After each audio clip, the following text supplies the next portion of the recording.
落嚟啦，就會由我帶大家去登入我哋嘅 Yuna 平台進行試用嘅。咁首先啦，打開你常用嘅瀏覽器啦，然後咧喺上邊打返網址，咁你可以見到左手邊 highlight 咗嘅就係 app.una.study。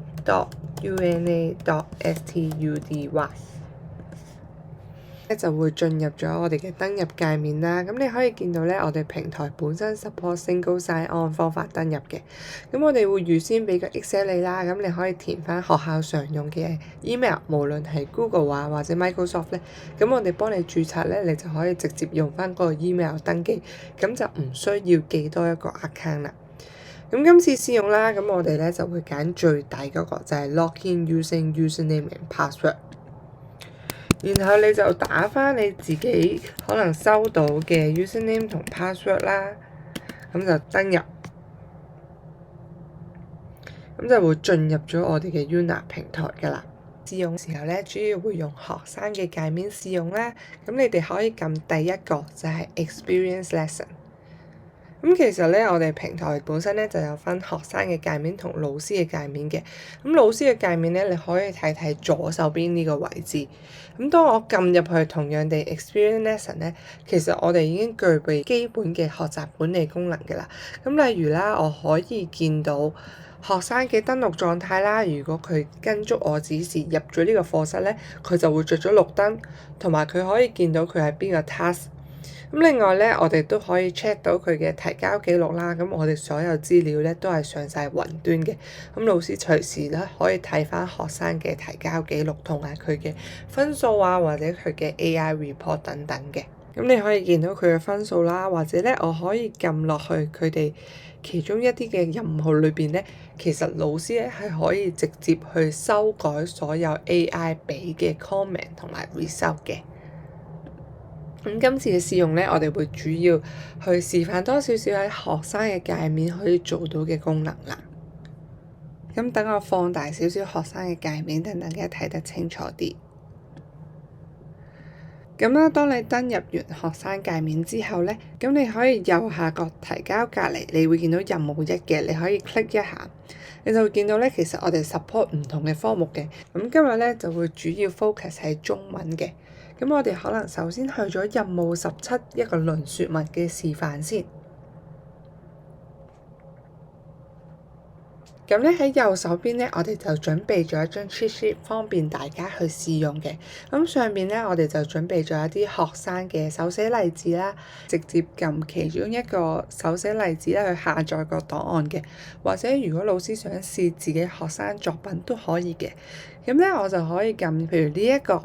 撳呢個掣咧，佢就會將個檔案咧下載咗落我部電腦度噶啦。咁然後可以撳交叉。咁你會見到啦，首先你會見到條題目，然之後咧個答題格嘅右上方咧就會有一個 OCR 嘅掣，咁你撳入去，咁就撳翻選擇檔案，就揀翻我哋頭先啱啱下載個檔案。咁通常佢就會擺喺下載度嘅。咁咧，然之後咧，老師就可以選擇如果影得唔係幾好嘅，你可以框住你想 OCR 嘅位置啦，或者咧你可以直接撳提交都可以嘅。咁呢個時候咧就做緊第一步，就係 OCR 嘅部分啦。咁當 OCR 完成之後咧，學生咧就可以對翻右手邊，可能如果有啲格式嘅問題啊，或者錯字咧，佢可以直接喺右手邊做一個修改嘅。如果冇問題咧，就複製並附加。咁就會貼上落我哋個平台度噶啦。咁如果你份作文有3頁紙咧，就重複嗰個步驟3次就可以噶啦。咁今次啦，為咗展示咧，咁我就快少少用一個我準備好嘅作文去展示俾你啦。咁我就可以撳翻上面任務17呢個位置，就打翻我頭先嗰張 cheat sheet。咁然後就可以撳 copy， 然後貼上落個答題格度。咁如果右手邊呢個阻住你咧，你撳交叉就可以噶啦。冇問題嘅時候咧，我哋就可以右下角撳提交，確定。咁呢個時候咧就交緊俾 AI 去做評分啦。咁大概等1分鐘左右咧，就會有份 AI 嘅 report 噶啦。咁你見到等咗一陣啦，咁就有份 AI report 嘅。咁首先啦，你就會見到學生嘅得分，今次係喺90分裏邊咧攞到45分嘅。咁然之後咧，下邊就係學生嗰個作答嘅文章啦。咁碌到落去咧，就會見到 AI 根據學生嘅內容啦、表達同結構組織3 part 去評分。咁每 part 評分之餘咧，仲會俾翻個解釋佢嘅。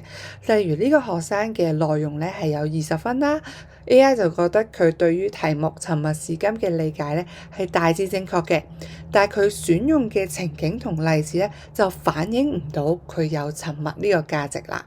咁然之後落到下邊咧就會有一個分段分析，咁內容比較多嘅，我哋先睇左手邊嘅位置。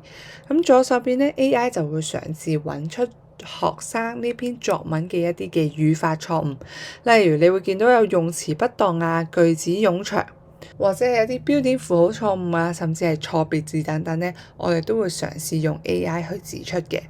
咁當學生撳落其中一個語法錯誤嘅時候咧，其實 AI 仲會俾一個建議嘅改正佢嘅。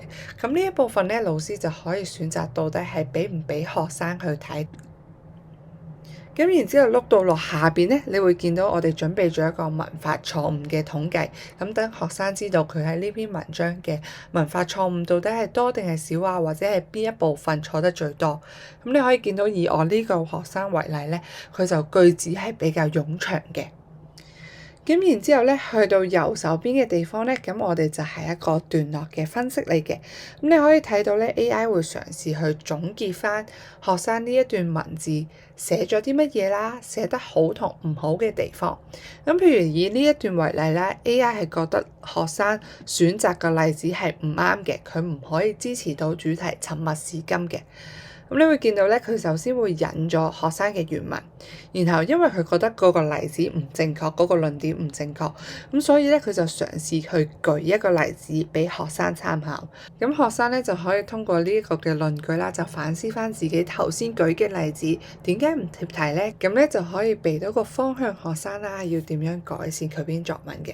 你見到咧，每一段咧，我哋都會嘗試用 AI 去做一個個人化嘅分析嘅。咁然後碌到落去下邊啦，咁如果學生有一啲寫得比較好嘅句子，或者係佢有引用到一啲修辭咧，我哋就會喺佳句呢個部分去顯示嘅。咁呢個學生冇咧，所以呢個部分咧就冇顯示嘅。咁最後啦，AI 會有一個對於成篇文章嘅一個整體建議俾學生嘅。咁例如啦，呢個學生其實可以嘗試喺每一段嘅開頭加一個主題句，令到佢篇文章咧更易去理解嘅。咁呢個咧就係一個中文作文一個論述文嘅示範啦。咁咧我哋中文咧除咗有命題作文之外咧，咁我哋平台咧都有實用文啦，同埋中文嘅閱讀理解嘅。咁而家咧我哋就會嘗試一下實用文啦，去翻最底任務17呢個位置，撳開佢，我哋轉去任務15。咁同樣地啦，我哋喺右手邊咧準備咗一張 cheat sheet，咁你可以下載學生嘅手寫 sample 啦，或者直接 copy 嘅。咁喺示範方面咧，我已經提交咗啦。咁我哋而家可以碌落去睇下個結果。咁首先啦，你會見到呢個學生嘅得分咧係32分嘅。咁然後係嗰個學生嘅答案。咁再碌到落去咧，嗰個分數詳情咧，今次就會有少少唔同啦。因為實用文咧就係根據學生有冇寫到呢一個嘅 point 咧去俾分嘅，所以咧我哋 marking scheme 嘅位置咧都會寫翻每一個 point 同佢對應嘅分數嘅。咁你會見到咧 AI 嘗試喺學生篇文章裏邊揾翻佢哋有冇回應到唔同嘅論點嘅。咁同埋咧 AI 會就佢嘅一啲嘅措辭啊、一啲嘅語氣去評分嘅。咁落到下邊一樣係一個內容分析，左手邊嘅部分就係一啲嘅語法錯誤，例如佢有用詞不當，咁我撳開佢，佢會有一個建議嘅改正嘅。咁碌到落去下邊啦，同樣就會有個語法錯誤嘅統計表啦。而右手邊嘅部分咧，咁 AI 咧都會嘗試總結翻學生呢段文字啦，可能寫得好啊，或者寫得唔好嘅地方。咁例如啦，呢一篇係一篇演講詞嚟嘅 ，AI 就覺得佢嘅開場白係清晰嘅，佢亦都有提到自己嘅身份同埋呢個嘅行動嘅，但係佢就冇好詳細咁説明呢個行動嘅意義同埋目的。咁 AI 咧亦都會嘗試咧抽翻學生嘅例子出嚟做改寫嘅，橙色咧就會係學生嘅原文，而綠色咧就係 AI 嘅建議改寫例子。咁而去到下邊咧，咁呢個學生咧有寫得比較好嘅例子啦，咁 AI 就會去讚一讚個學生嘅。而下邊呢一個咧就係 AI 對於整篇文章嘅一個建議。咁譬如 AI 覺得呢個學生咧應該喺文章裏邊強調翻佢嘅行動嘅長遠影響。咁我哋就希望呢啲建議咧令到學生咧可以改善佢嘅作文嘅。嚟啦，我就會示範一下中文閱讀理解嘅部分。同樣地，我哋去下邊任務15，撳開佢，轉去任務14。咁右手邊咧，我哋都準備咗一張 cheat sheet 啦，同埋一啲學生嘅手寫答案俾老師你去使用嘅。